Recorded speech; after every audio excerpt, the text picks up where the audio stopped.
Chronicles Part 2, Inspirmentalist from the latest beat tape, Beats from My Apartment, and Inspirmentalist in the building with us. Hello. Hey, what's going on, man? How you doing? Good, good. Thank you very much for coming through. This is from the latest project by Inspirmentalist, a producer from Atlantic City, New Jersey. And this is the song that I've initially, I think, came in contact with your music. I found this on Bandcamp and I was like, wow, this is, some nice soulful stuff. And I decided to include it in my mix, and we've been talking ever since. And now you're here in the studio with us here in Vienna. Welcome, and great that you made the journey over as well. Can you give us a little bit of an insight into the musical journey? What brought you into this music, into producing? Basically, I started off in college, man. Shout out to DeVry University.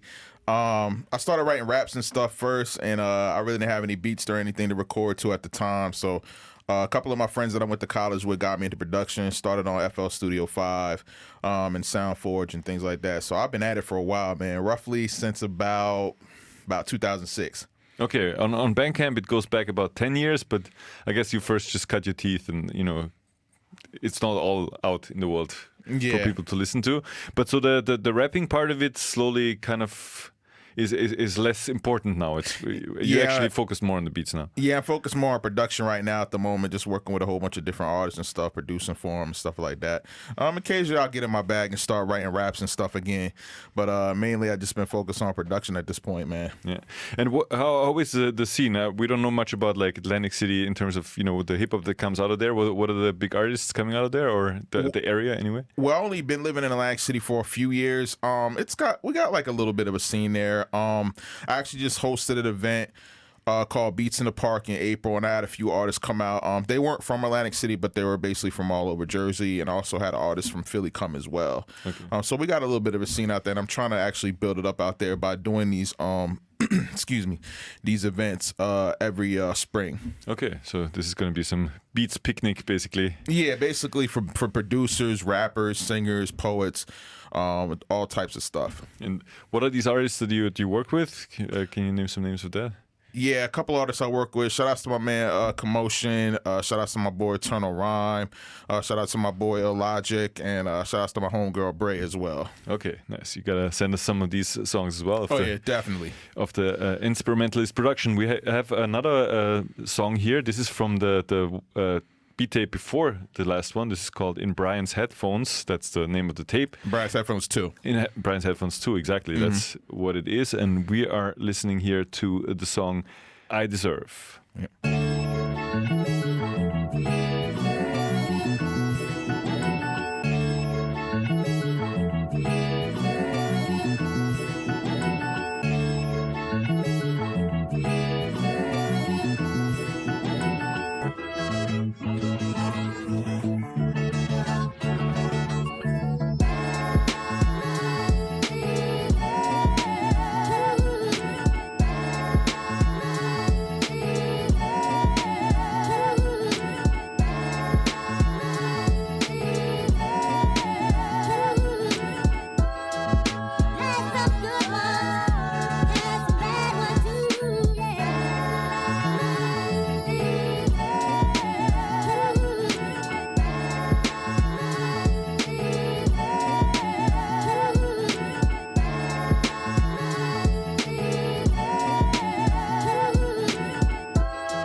I Deserve, Inspirmentalist. Yeah.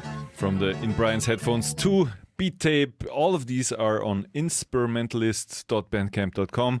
You can check them all out and, of course, support the artist, Inspirmentalist, in the studio with us. And like, given the very soulful nature of these beats and given that you started around in the mid zeros, is it safe to say that Kanye West was a little bit of an inspiration in the beginning? Yeah, absolutely, man. I was like, I can remember just being in high school, like listening to Kanye's first album. Like I was in I think my senior year, and like someone played his album in like my science class, and like I just loved all the soulful production from like in College Dropout, and then when Late Registration dropped. So I was just really trying to kind of emulate that sound. Kanye West and Ninth Wonder as well. Of course. Yeah. At the time, definitely those were the heroes of that sound. How hard is it in the last couple of days being, as a former or a still Kanye fan? I mean, I'm still a fan. I still listen to some of his stuff. Like, I mean, some of his later stuff is not really the greatest, but I still give it a listen just because it's Kanye. I'll still check it out. Just to see how it is, like just to get my own opinion on it or whatever like that. Yeah. So, what are some favorite artists of yours these days? These days, I'm really rocking with like Kendrick Lamar, J. Cole. I listen to some of Drake's stuff as well. Like those are like the big three right there. I listen to all of their stuff. And as far as like more independent sound, I still listen to Little Brother. They dropped some stuff I think last year or 2 years ago. Yeah. Also, like if I like there's still like a lot of like guys from the 90s dropping new stuff as well. So like I still listen to Nas. LL Cool J just dropped a new album. Yeah. You know what I'm saying? So I give like the old heads a listen as well. So I listen to a lot of old stuff and new stuff as well. As someone who likes Kendrick and Drake both, how hard was it to go through this recent beef stuff? That beef and that was crazy, man. Oh man, I listened to all the tracks and I think Kendrick pretty much edged him out. And everything, man. So it was like that beef was crazy. And then Kendrick just dropped something new. A couple days ago. Yeah, for sure. Like I was listening to it at the airport. I was like, oh my god, he's not going to end. Although that one's I think more aimed at the whole industry. Yeah, it's not even like a it's not just specific a Drake disc anymore. Right. Mm-hmm. So it's crazy times in hip hop, and there's also this whole movement with the Griselda guys and stuff. And those guys are incredible. With the vibe, very like almost drumless sometimes. Stuff. Yeah. So that's very good sounds coming out of hip hop. What is next for Inspirmentalist music wise? I'm gonna still produce this year. I don't think I'm gonna drop any new tapes or anything. I probably won't drop a new tape probably till like late winter, early spring. Don't have any titles or anything just yet, but like I said, I'm definitely looking to drop another beat EP or LP sometime in like probably January, February. And yeah, one place to look for all of this stuff is loopdreams.com or inspirmentalist.bandcamp.com. What else? Basically, you guys can follow me on my socials at Inspirmentalist. That's INSPIRMENTALIST. That's on Instagram and Twitter as well. I don't really have a Facebook page, so I'm gonna leave that alone. Stay away. Like I said, you can check out my website, Loop Dreams. That's loopdreams.com. You can get yourself some Loop Dreams merch. I'm selling hoodies and T-shirts and stuff like that. And you can also buy my beat tapes there as well. Absolutely. So yeah, hopefully you keep us in the loop about new releases for sure. Thanks so much for dropping by the studio, Inspirmentalist. Thank you, appreciate it. And I have one last song from the Beats from My Apartment tape. This is Forgetful.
Forgetful von Inspirmentalists aus Atlantic City, New Jersey, hier bei FM4 Tribe, kurz im Interview zu hören gewesen. Und wir bleiben bei den Beats.